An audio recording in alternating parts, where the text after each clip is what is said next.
Assalamualaikum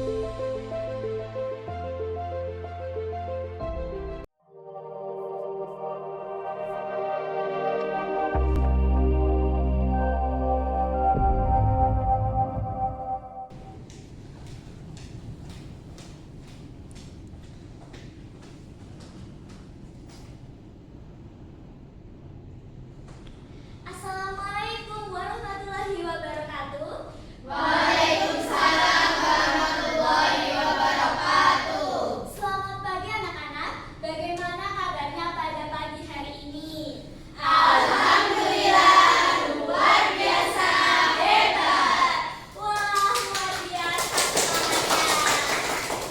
Semangat inilah yang penting untuk kita menjadi akuntan yang handal nantinya.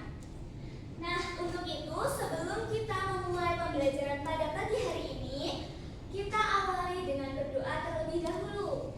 Ketua kelas silahkan memimpin doa. Baik Bu, sebelum memulai pembelajaran pada hari ini, marilah kita berdoa menurut kepercayaan dan keyakinan masing-masing. Berdoa dimulai. Berdoa selesai. Terima kasih. Selanjutnya Ibu akan melakukan presensi. Untuk yang namanya Ibu panggil, harap menjawab hadir ya anak-anak. Ya, Bu. Jessica, hadir Ibu. Arina, hadir Bu. Laila, Hadir, Bu. Marsha, Hadir, Ibu. Mutia, Hadir Bu. Nabila, hadir Bu. Novia, Hadir, Bu. Oki, Hadir Bu. alhamdulillah semuanya lengkap. Nah, pada hari ini sebelum kita masuk ke materi, Ibu ingin kita mereview materi kita minggu lalu. Nah, kira-kira siapa yang masih ingat minggu lalu kita membahas tentang apa? Angkat tangan. Ya Bu, jadi minggu lalu kalau tidak salah kita belajar tentang transaksi yang ada di perusahaan. Betul banget, tepuk tangan untuk teman kita. Itu artinya kamu benar-benar memperhatikan pembelajaran dengan baik. Nah, kira-kira anak-anak, apa sih pentingnya mencatat transaksi perusahaan itu? Ada yang bisa menjawab? Saya, Bu. Agar bisa menyusun laporan keuangan dengan baik, Bu. Betul. Jadi, transaksi di perusahaan itu harus dicatat dengan benar dan tepat agar laporan keuangan yang kita susun itu bisa akurat dan dapat digunakan untuk pengambilan keputusan. Hari ini kita akan melanjutkan ke materi yang tidak kalah penting, yaitu materi pengelolaan piutang. Nah, materi pengelolaan piutang ini akan sangat relevan ketika kita berada di dunia kerja nanti. Ibu akan menampilkan PPT materinya.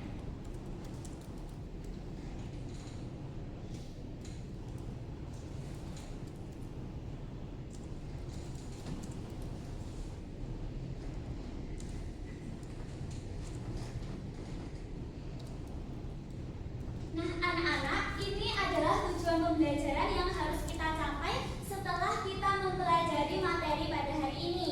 Ibu harap kalian mampu yang pertama menjelaskan pengertian piutang. Nah, yang kedua menyebutkan jenis-jenis piutang. Yang ketiga mampu menjelaskan pengelolaan piutang dagang. Dan yang terakhir mampu mencatat piutang dagang ke dalam jurnal dengan tepat. Ibu ingin tanya dulu, siapa yang tahu apa itu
tidak benar atau ada kesalahan. Nah, mungkin dari yang lain ada yang ingin menambahkan?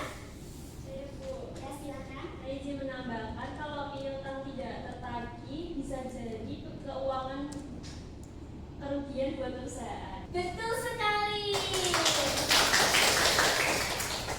Ibu sangat bangga kepada kalian karena kalian itu mampu berpikir kritis dan mampu menganalisis masalah dengan sangat baik.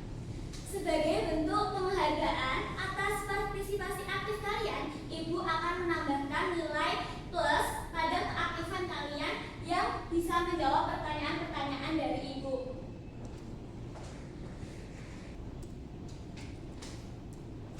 Baik, mari kita masuk ke penjelasan utama. Jadi, piutang adalah tagihan perusahaan kepada pelanggan sebagai akibat dari penjualan barang atau jasa secara kredit.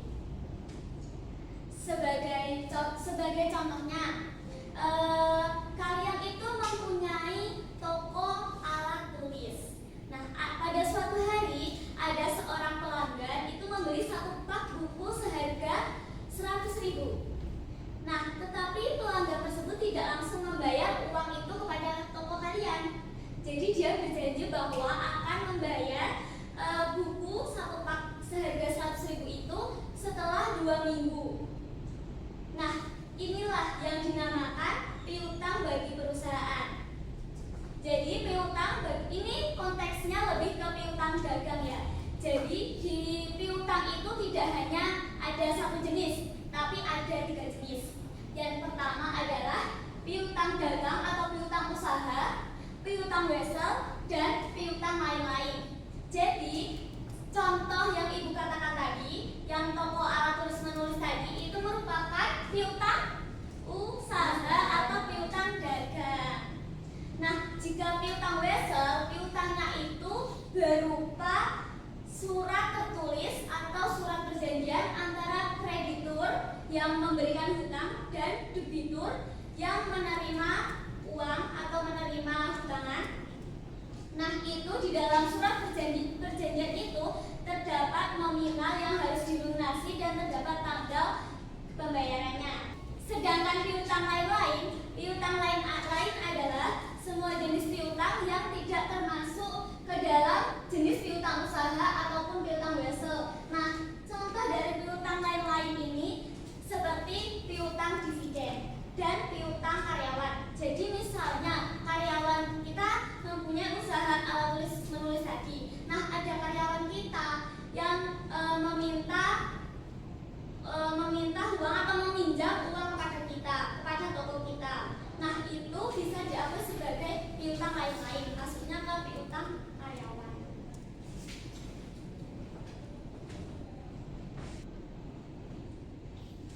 Baik, yang selanjutnya adalah pengelolaan piutang.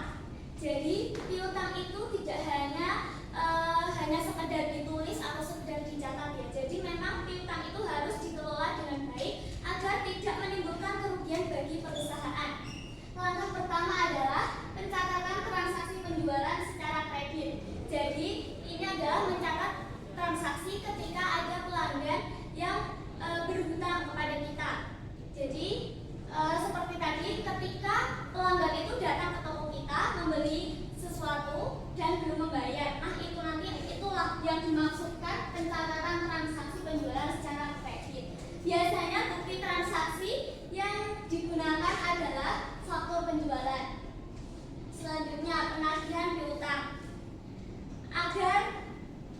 Agar pelanggan itu bisa melunasi hutangnya secara tepat waktu dan tidak molor, kita juga harus menagih piutang kita kepada mereka.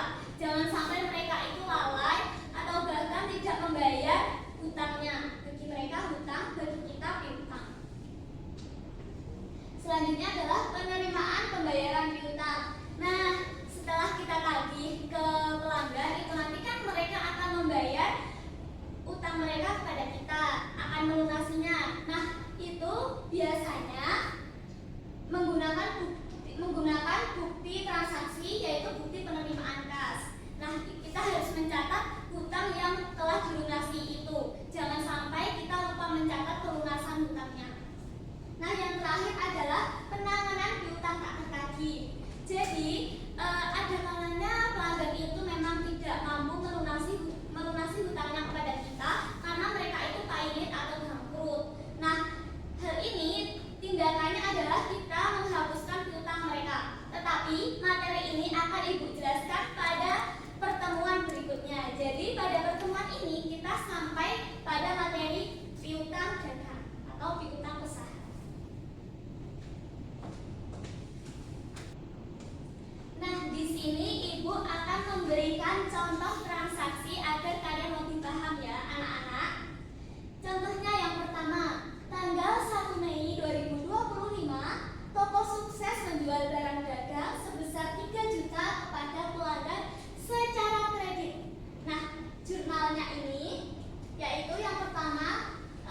penjualan.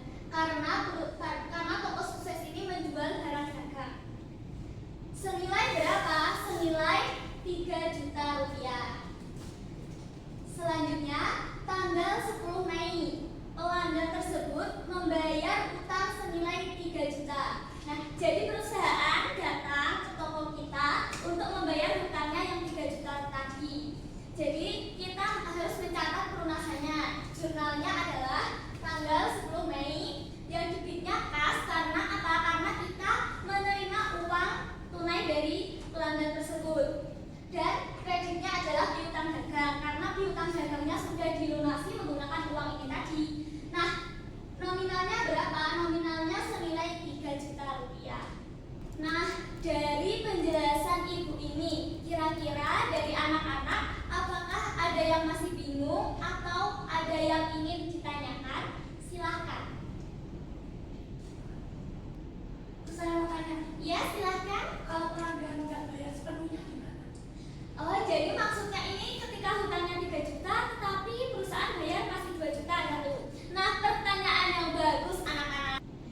Nah, bagaimana perusahaan mencatat jika pelanggan itu hanya membayar separuhnya saja? Jadi contohnya seperti yang ada di jurnal ini.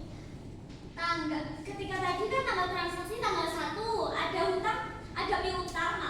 piutang 3 juta ya anak-anak. Nah, tanggal 15 Mei pelanggan membayar sebagian utangnya. Jadi anggap saja tanggal 10 tadi tidak ada transaksi, langsung transaksi tanggal 15 Mei. Ini pelanggan hanya membayar senilai 2 juta. Jadi tetap sama untuk jurnalnya, akun-akunnya yaitu kas, debit, dan piutang dagang kredit. Tetapi nominalnya ini berbeda karena ini hanya membayar senilai 2 juta. Jadi nominalnya 2 juta. Nah, lalu dikemanakan yang 1 juta sisanya? Jadi yang 1 juta sisanya itu tetap dianggap sebagai piutang yang nantinya harus dilunasi oleh pelanggan. Baik, dari sini apakah sudah paham? Mungkin dari yang lainnya apakah ada pertanyaan? Tidak, Bu. Sudah paham ya anak-anak? Sudah. Bagus. Nah, tadi kan kalian sudah jawab bisa semua ya, udah paham sama materi piutang ini ya. Coba siapa yang bisa menyebutkan kembali apa saja jenis-jenis piutang itu? Angkat tangan. Saya Bu. Ya, Risha? Ada piutang dagang dan piutang non dagang Bu. Betul, bagus jawabannya. Nah, kalau contoh dari piutang non dagang itu apa? Saya Ibu. Ya, Karina? Piutang dividen Bu. Betul. Ternyata kalian emang sudah benar-benar paham ya ini, nggak cuma ngomong doang. Bagus. Ini biar kalian nggak bosan. Ini kayaknya kita perlu penyegaran ya, biar kalian itu semangat lagi. Nah, jadi ibu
3, 1, 2, 1, 2, 3. Oke, bagus. Nah, kelompok 1 berkumpul dengan kelompok 1 ya di sebelah kiri, kelompok 2 di sebelah tengah, dan kelompok 3 di sebelah kanan. Baik, Ibu. Bagaimana anak-anak ini sudah kumpul sesuai kelompoknya masing-masing ya? Sudah, Bu.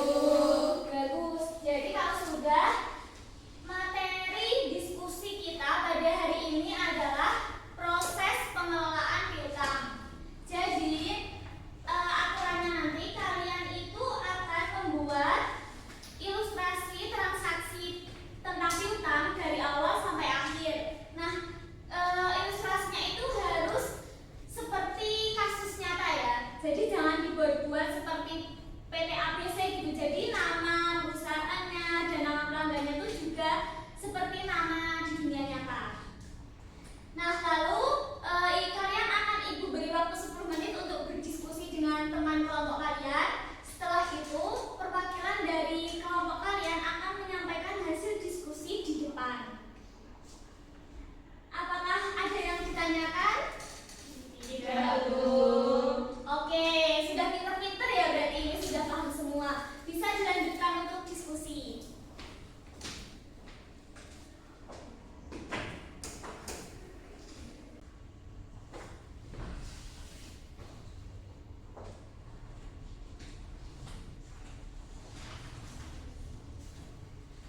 Oh iya, ini sudah bagus ya. Ini transaksinya juga lengkap. Bagus-bagus. Pastikan ini runtut ya. Terus ini akun-akun yang berpengaruh itu juga pastikan tepat. Jangan sampai salah akun. Sudah bagus, sudah bagus. Semangat ya. Iya, Bu.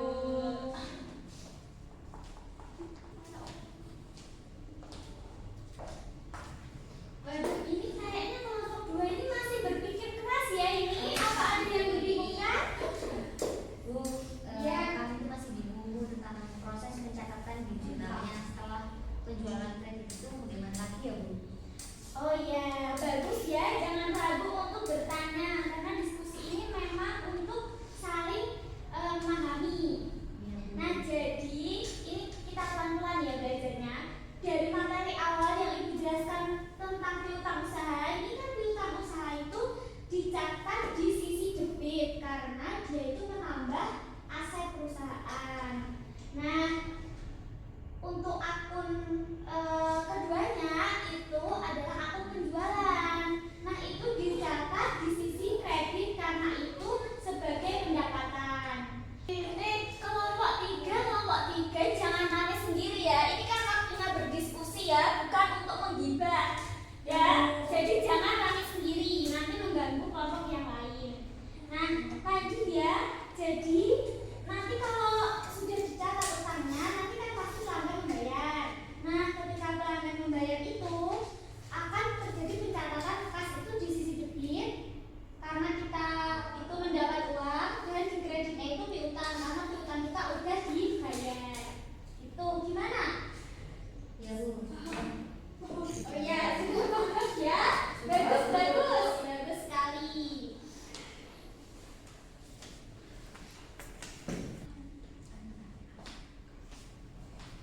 Gimana ini kelompok 3 yang ramai sendiri tadi gimana? Sudah sampai mana nih prosesnya? sebenarnya kita masih bingung sih Bu, mulainya dari mana? Ya udah nggak apa-apa. Ibu baru ya. Jadi ini kita tuh mulainya tuh dari ini alur pengelolaan piutang. Saat terjadinya piutang, nah nanti kan setelah terjadi dicatat di jurnal. Nah setelah dicatat di jurnal nanti kan menunggu pembayaran. Nah setelah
pembelajaran kita, Ibu ingin salah satu dari kalian itu menyimpulkan pembelajaran kita pada hari ini. Siapa yang mau menyimpulkan? Angkat tangan.